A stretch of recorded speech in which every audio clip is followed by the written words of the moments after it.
ሰላም ተማሪዎች እንዴት ናችሁ? ትናንትና ቃል በገባንላችሁ መሰረት ዛሬ በድጋሚ ተገናኝተናል። ትናንት ሂስትሪ ዩኒት 7 ውስጥ ከሚካተቱ ቶፒኮች መካከል 7.3 ጀምረን ነበር። እስከ ግማሽ ድረስ አይተነው ነበር። ዛሬ ደግሞ እሱን ቶፒክ በዛሬው ቪዲዮአችን ሙሉ ለሙሉ የምንጨርሰው ይሆናል። የዚህን ቶፒክ ሾርት ኖት ማግኘት የሚፈልጉ ከሆነ ቴሌግራም ቻናላችን ላይ ልከነዋል። የቴሌግራም ቻናላችንን ሊንክ ዲስክሪፕሽን ላይ አሊያም የኮሜንት የመጀመሪያው ሳጥን ላይ የምናስቀምጥላችሁ ይሆናል። ወይም ቴሌግራም ላይ ሄዳችሁ ኢትዮ ኮንሰፕት ሴንተር ብላችሁ ሰርች ብታደርጉ ልታገኙ ትችላላችሁ። መልካም ጥናት ይሁንላችሁ። ከጊዜ በኋላ ግን እስፔሻሊ ኮንፍሊክት አሊያም ጦርነት በኢትዮጵያ ሪጅን ውስጥ የነበረው ዓለም አቀፋዊ አሊያም ኢንተርናሽናል ዳይሜንሽን ሊያገኝ ችሏል። ማለትም ከክርስቲያን ሃይላንድ ኪንግደም እና ከአዳል ሱልጣኔት ውጪ ወደዚህ ጦርነት ውስጥ የተለያዩ ሀገራት መሳተፍ ጀምረው ነበር። በተለይም ትልቅ ኤግዛምፕል የሚሆኑት ፖርቹጋል ኤንድ ኦቶማን ተርኪ ኢንቨርትድ ኦፍ ዜር አድቫንቴጅ። በተለይም ፖርቹጋል እና ኦቶማን ቱርክ ኢምፓየር በዚህ ጦርነት ውስጥ በቀጥታ ተሳትፎ ነበር። በተለይም የፖርቹጋል መንግስት የክርስቲያን ሃይላንድ ኪንግደምን ሲደግፍ፣ ኦቶማን ቱርክ ደግሞ የኢማምን ግሩፕ አሊያም የአዳልን ሱልጣኔት መደገፍ ጀምሮ ነበር። ግን ለምንድን ነው እነዚህ ሁለት ሀገራት በኢትዮጵያ ጦርነት ውስጥ እጃቸውን የከተቱት አሊያም የገቡት ብለን በምናይበት ጊዜ ሁለቱም ሀገራት እስፔሻሊ ለጥቅማቸው አሊያም ጥቅማቸውን ለማስከበር አሊያም ለማስቀጠል ሲሉ ነበር ወደዚህ ጦርነት በቀጥታ የገቡት። ለምሳሌ እንኳን በምንመለከተበት ጊዜ ሎንግ ዲስታንስ ትሬድ ሮት ፍሮም ኢሮፕ ቱ ዘ ፋሪስት ብሎክ ባይ ኢን ዘ ኦቶማን ተርኪ ኤምፓየር። በተለይም የኦቶማን ቱርክ በ15ኛው ሴንቸሪ በ16ኛው ሴንቸሪ እንዲሁም በ14ኛው ሴንቸሪ ላይ እጅግ በጣም ጠንካራ የነበረ ኢምፓየር ነበር። በዚህም የተነሳ በተለይም የአውሮፓና ፋሪስት አሊያም ሩቅ ምስራቅ የሚገናኙበትን የንግድ መስመር አሊያም ባህር እሱ ሙሉ ለሙሉ ኮንትሮል በማድረጉ የተነሳ ይህ መስመር ብሎክ አድርጎት ነበር። በዚህ የተነሳ አውሮፓና ፋሪስት በምንም አይነት መንገድ ሊገናኙ አልቻሉም ነበር። በዚህ ሰዓት ነበር ኤክስፕሎሬሽን አሊያም ዲስከቨሪ የሚሉት ነገርም የተጀመረው። በሌላ በኩል ደግሞ ኦቶማን ተርኪ ወዝ አንድ ኢስታብሊሽ ፓወር ኢን ዘ ሬድ ሲ ገልፍ ኦፍ ኤደን ኤንድ ኢንዲያ ኦሽን ሪጅን።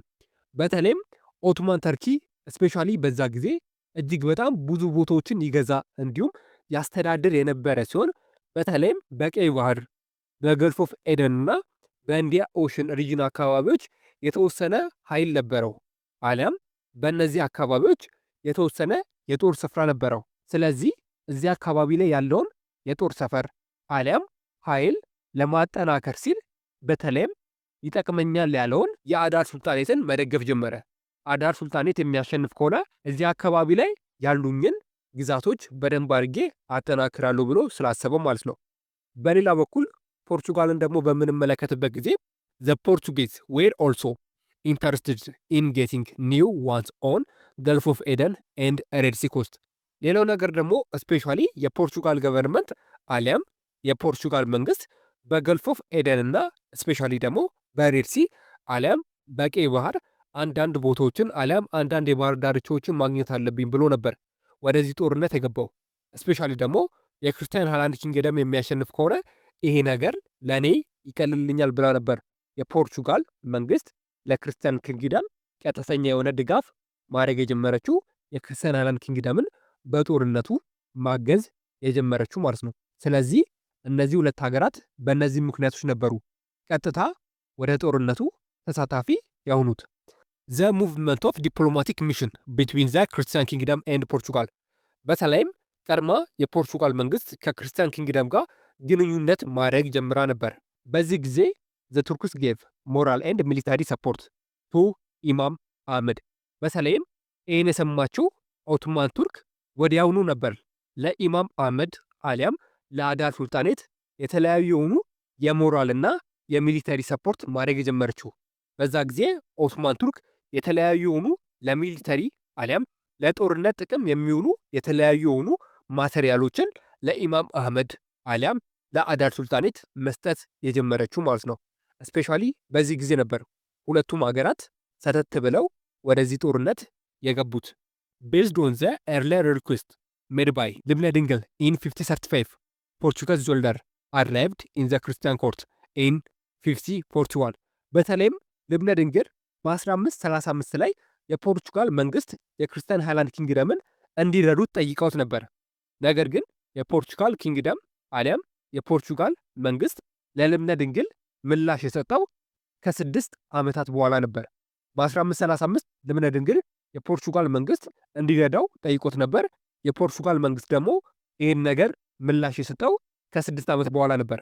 ከ6 ዓመት በኋላ የተለያዩ የፖርቹጋል ወታደሮች ወደ ክርስቲያን ሃይላንድ ኪንግደም ወደ የያዛቸው ቦታዎች መግባት የጀመሩት ማለት ነው። ከዚህ በኋላ ማለትም በ1542 ከአንድ ዓመት በኋላ ኢን ኦገስት 1542 the Christian army was defeated in Ofla in today southern Tigray. This battle is 200 Portugal and their leader of Christopher da Gama were killed. በተለይም በ1542 ኦፍላ በተባለች ትግራይ ክልል ውስጥ በምትገኝ አንዲት ቦታ በተደረገ ጦርነት ድጋሜ የአዳል ሱልጣኔት የክርስቲያን ሃይላንድ ኪንግደምን በ1542 ኦፍላ በምትባል ቦታ ላይ አሸንፎ ነበር። ስፔሻሊ በዚህ ጦርነት ላይ ከ200 በላይ የሚሆኑ የፖርቹጋል ወታደሮች ሲሞቱ፣ ስፔሻሊ ደግሞ በዛ ጊዜ የፖርቹጋል ወታደሮችን ይመራ የነበረው ክርስቶፎር ዳጋማ የተባለ ኮማንደር ሞቶ ነበር ማለት ነው። ስለዚህ ኮማንደሩን ጨምሮ 200 የሚሆኑ ፖርቹጋላውያን በአዳል ፎርስ ተገለው ነበር አሊያም ሞቶ ነበር። ስፔሻሊ ይሄ ጦርነት ለፖርቹጋሎች ውርደት ሲሆን ለአዳልና ለኦቶማን ተርኪ ደግሞ ትልቅ የሆነ ስኬት ነበር ማለት ነው። ስፔሻሊ ከጊዜያት በኋላ የክርስቲያን ሃይላንድ ኪንግደም ንጉስ የነበረው ልብነ ድንግል ወርዶ ኢምፔሪየር ግላዲዮስ ከመጣ በኋላ ስፔሻሊ ዘ ፕሪፓሬሽን ፎር ዘ ዲሲሲቭ ክላሽ ዌር ፕላንድ።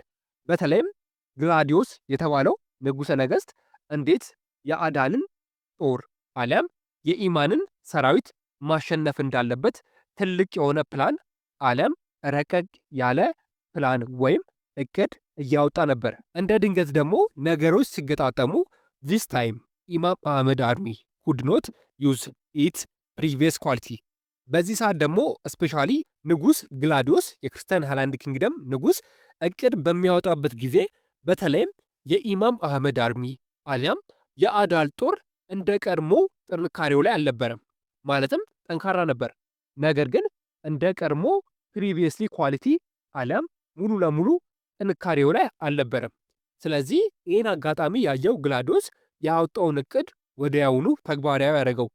በዚህም የተነሳ ፌብሩዋሪ 25 1543 the battle of Wainadega the Christian kingdom in the defeat of the Iman army or the Adal sultanate። በተለይም በ1543 ላይ the battle of Wainadega ተብሎ በሚጠራው ቦታ ላይ በተደረገው ጦርነት የክርስቲያን ሃይላንድ ኪንግደም ሙሉ ለሙሉ የኢማንን ፎርስ አሊያም የአዳሉን ሱልጣኔት ማሸነፍ ችሎ ነበር። ማሸነፍ ብቻ አይደለም፣ በዚህ ጦርነት የአዳል ሱልጣኔት መሪ የነበረውን አሊያም ኪንግ የነበረውን ወይም ሱልጣን የነበረውን ኢማም አህመድ አሊያም አህመድ ግራኝን በዚህ ጦርነት ተገድሎ ነበር። በዚህ ሰዓት ስፔሻሊ ለክርስቲያን ሃይላንድ ኪንግደም አዳልን ከማሸነፉ ባለፈ ኢማም አህመድን በዛ ጦርነት ላይ መግደሉ ትልቅ የሆነ ስኬት ነበረ ማለት ነው። ኢን ዚስ ባትል ዘ ፎርስ ኦፍ አዳል ዌር ዲፊትድ ባይ ዘ ኮምፓየር ትሮፕስ ኦፍ ዘ ግላዲዮስ። በተለይም በዚህ ጦርነት የአዳል ሱልጣኔት በግላዲዮስ ወታደሮች አሊያም በክርስቲያን ሃይላንድ ኪንግደም እና የፖርቹጋል ወታደሮች አንድ ላይ በመሆን ነበረ የአዳልን ሱልጣኔት ሙሉ ለሙሉ በሚያስችል ደረጃ ያሸነፉት። የአዳል ሱልጣኔት መሪ የነበረውንም ኢማም አህመድን አሊያም አህመድ ግራኝን የገደሉት ማለት ነው። ኢማም was killed in the battle and defeated troops of Adal including the wife of Imam ባቲ ዲ ሎምብራ retreated off back። በተለይም በዛ ጦርነት የአዳል ሱልጣኔት ከተሸነፈ በኋላ ስፔሻሊ ደግሞ መሪያቸው ኢማም አህመድ ወይም አህመድ ግራኝ ከሞተ በኋላ የቀሩት የአዳል ወታደሮችና ስፔሻሊ ደግሞ በብዙ መንገድ ተረዳው የነበረው የኢማም ሚስት ባቲ ድል ወንበራ ወደኋላ ለማፈግፈግ አንዳንድ የያዟቸውንም ቦታዎች ለክርስቲያን ሃይላንድ ኪንግደም ትተው ወደኋላ ማፈግፈግን መርጠው ነበር ማለት ነው። ስፔሻሊ በዚህ ጦርነት የአዳል ሰራዊት ሙሉ ለሙሉ ትልቅ የሆነ ጉዳት ነበር የደረሰበት። ዘ ኮንትሮሊንግ ዘ ሙስሊም ዶሚኔትድ ኤሪያ ዋዝ ኖት አንኢዚ ቢኮዝ አንደር ዘ ሊደርሺፕ ኦፍ ኑር ኢብን አልዋዚር ሙጃሂድ። ነገር ግን በ1543 ወይና አደጋ ላይ በተደረገው ጦርነት የክርስቲያን ሃይላንድ ኪንግደም የአዳልን ሱልጣኔት ቢያሸንፍም ኢማም አህመድንም ቢገልም ሙሉ ለሙሉ የተወሰዱበትን ቦታዎች ማስመለስ አልቻለም ነበር። ለዚህ ደግሞ ትልቅ ምክንያት የነበረው አንደር ዘ ሊደርሺፕ ኦፍ ኑር ኢብን አል ዋዚር ሙጀድ፣ በተለይም ኢማም አህመድ አሊያም አህመድ ግራኝ ከሞተ በኋላ የተተካው መሪ አሊያም በአህመድ ግራኝ ቦታ የመጣው የአዳል ሱልጣኔት መሪ ኑር ኢብን አልዋዚር ሙጃሂድ አሊያም በሌላ ስሙ ደግሞ ኢብን ኑር ሙጃሂድ ተብሎ የተጠራ ሰው ነበር የአዳል መሪ የነበረው። በዚህ ጊዜ አዳል ድጋሜ ተዋግቶ የክርስቲያን ሃይላንድ ኪንግደምን ማሸነፍ ባይችልም ነገር ግን የያዛቸው ቦታዎች ላይ ጠንክሮ ቆይቶ ነበረ። በዚህ መሃል ኢብን ኑር ሙጃሂድ ጦሩን አሊያም ኃይሉን ድጋሜ እያሰባሰበ ነበር። ምክንያቱም አዳል ወዝ ሬዲ ዌጅ ዘ ዋር አጌንስት ዘ ክርስቲያን ኔሽን ኦፍ ዘ ሪቬንጅ። ምክንያቱም በ1543 ወይና አደጋ ላይ ስለተሸነፉ መሸነፍ ብቻ ሳይሆን መሪያቸውን አህመድ ግራኝ ስለሞተባቸው የክርስቲያን ሃይላንድ ኪንግደምን መበቀል ፈልጎ ነበር። ለዚህም ጦርነት ዝግጅት እያደረጉ ነበር። ከጊዜ በኋላ በ1559 ኢሚር ኑር አርሚ ክላሽድ ዊን ግላዲዮስ ኤንድ ኪልድ ዘ ኪንግ ሂምሰልፍ። በተለይም በ1559 ኢሚር ኑር ለጦርነት ዝግጁ እንደሆነ ባወቀ ጊዜ ከክርስቲያን ኪንግደም ጋር ድጋሜ ጦርነት ገጥሞ ነበር። በዚህም ጦርነት የኢሚር ኑር አርሚ አሊያም የአዳል ሰራዊት በድጋሜ የግላዲዮስን አሊያም የክርስቲያን ሃይላንድ ኪንግደምን ማሸነፍ ችሎ ነበር። ያሸነፈው ደግሞ በ1559 ነበር። የአዳል ጦር በዛ ጊዜ የክርስቲያን ሃይላንድ ኪንግደም ንጉሥ የነበረውን ግላዲዮስን በዛ ጦርነት ገድለውት ነበር። በዚህም ሪቬንጅ አሊያም የክርስቲያን ሃይላንድ ኪንግደምን ተበቅሏቸው ነበር። ነገር ግን እዚህ ጋር ልብ በሉ፣ ስፔሻሊ የክርስቲያን ሃይላንድ ኪንግደም አሊያም የግላዲዮስ ጦር በዚህ ጦርነት ላይ የተሸነፈው የፖርቹጋል መንግስት ለግላዲዮስ የሚያደርገውን ሰፖርት አሊያም እርዳታ በማቆሙ ነበር። በተለይም የፖርቹጋል መንግስት ለግላዲዮስ የሚሰጠውን እርዳታ አሊያም ሰፖርት ያቆመበት ምክንያት ኢምፔሪየር ግላዲዮስ ከኦርቶዶክስ እምነት ወደ ካቶሊክ እምነት አልቀየርም በማለቱ ነበር። በተለይም ፖርቹጋላውያን ሃይማኖቱን እንዲቀይር ብዙ ጊዜ ጠይቆት ነበር። ነገር ግን ግላዲዮስ ከኦርቶዶክስ ወደ ካቶሊክ እምነት አልቀየርም ብሎ ነበር። በዚህ ጊዜ ነበር አልቀየርም ወይም ሃይማኖቴን አልቀይርም በማለቱ ነበር የፖርቹጋል መንግስት ምንም አይነት ወታደሮች ከግላዲዮስ ጎን ሆነው እንዳይዋጉ ብለው ትዕዛዝ የሰጠው። በዚህም ምክንያት ነበር የግላዲዮስ ጦር ሙሉ ለሙሉ የተሸነፈው፣ እንዲሁም ግላዲዮስ በዛ ጦርነት ላይ የሞተው ማለት ነው። ኢን ጀነራል ዚስ ዋር ቢትዊን ዘ ክርስቲያን ኪንግደም ኤንድ ዘ አዳል ሱልጣኔቲስ ኢን ዘ መኒ ኢምፓክት። በተለይም በእነዚህ ጦርነት ውስጥ የክርስቲያን ሃይላንድ ኪንግደም እና የአዳል ሱልጣኔት እጅግ በጣም ተጎድቶ ነበር። ለምሳሌ እንኳን በምናይበት ጊዜ ቦዝ ስቴት ዌር ኤግዛውስትድ ኤንድ ዊኬንድ አት ዘ ኢንድ ኦፍ ዘ ዋር ዲው ቱ ሉዝ ኢነርሞስ ዌልዝ ኤንድ ሂውማን ኤንድ ማቴሪያል ዲስትራክሽን። ጦርነቱ ካለቀ አሊያም ካበቃ በኋላ በሁለቱም ሳይድ አሊያም በሁለቱም ወገኖች የሰው ኃይል የተለያዩ ቁሳቁሶች ዲስትራክት ሆኖ ነበር፣ አሊያም ብዙ ሰዎች ከሁለቱም ወገኖች ሞቶ ነበር። የተለያዩ የሆኑ እቃዎች፣ ማቴሪያሎች፣ ቤተክርስቲያኖች፣ መስጊዶች በእነዚህ ምክንያት ተቃጥለው ፈርሶ ነበር። ይሄ ደግሞ ሁለቱንም ጎድቷቸው ነበር። በተለይም በሁለቱም ሳይድ በጣም ደካማ እንዲሆኑ አድርጓቸው ነበር። መጀመሪያ ላይ ከነበሩበት አቋም ይልቅ ጦርነቱ ካለቀ በኋላ ሁለቱም ስቴቶች ማለትም የክርስቲያን ሃይላንድ ኪንግደምም የአዳልም ሱልጣኔት ሙሉ ለሙሉ ዊክን አሊያም ደካማ ሆኖ ነበር ማለት ነው ጦርነቱን የጨረሱት። ምክንያቱም እጅግ በጣም ብዙ የሰው ኃይልና እጅግ በጣም ብዙ የማቴሪያል ዲስትራክሽን ስላጋጠማቸው። ከዛም በተጨማሪ ዚስ ኢን ተርን ሃድ ፔቭድ ፎር ኢዚ ፔኔትሬሽን ኤንድ ሰክሰስ ኦፍ ዘ ኦሮሞ ፖፑሌሽን ሙቭመንት። በተለይም በኢትዮጵያ ውስጥ የኦሮሞ ፖፑሌሽን ሙቭመንት በቀላሉ ኤክስፓንድ እንዲያደርግ አድርጎ ነበር። ማለትም በ15 እና በ16ኛው ሴንቸሪ የኦሮሞ ፖፑሌሽን ሙቭመንት የተጀመረበት ጊዜ ነበር። ይሄ ደግሞ ለኦሮሞ ፖፑሌሽን ሙቭመንት እንዲቀልለት አድርጎ ነበር። ማለትም ሁለቱም ጦርነት ላይ ነበሩ።